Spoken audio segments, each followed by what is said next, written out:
जय श्री राधे, जय श्री कृष्णा। आषाढ़ मास शुक्ल पक्ष दीपक की अमावस्या। आषाढ़ की इस अमावस्या के दिन दीपक की षोडोपचार विधि से पूजा की जाती है। नैवेद्य का भोग लगावे, पान, सुपारी, दक्षिणा आदि चढ़ानी चाहिए। ये सभी कार्य नियम पूर्वक करने चाहिए।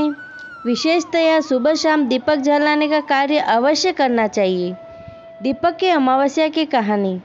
एक राजा था, उसके एक बेटे बहू थे। बहू एक दिन घर में से मिठाई चुरा कर खा गई और चूहे का नाम ले लिया।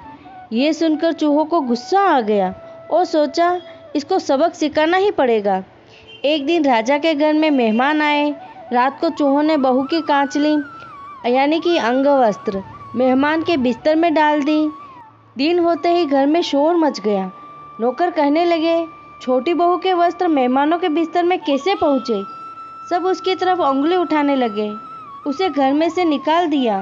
बहू का रोज का नियम था, शाम सुबह दिया जलाना, दिया की अमावस्या को मीठा बनाना, दिए की पूजा करके भोग लगाना। ये सब काम बहू ही करती थी। जब से बहू घर से गई, किसी ने दिए की अमावस्या की पूजा नहीं करी, भोग नहीं लगाया। उसी दिन राजा शिकार कर घर आ रहा था। एक झाड़ के नीचे ठहरे तो उसने एक अचंभा देखा।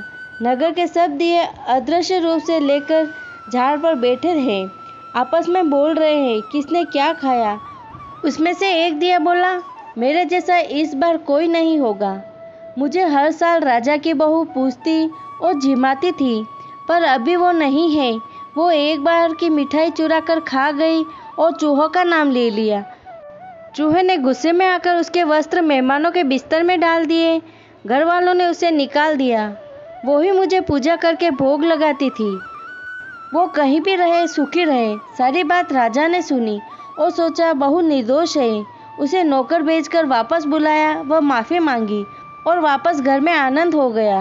बोलो दीप अमावस्या की जय।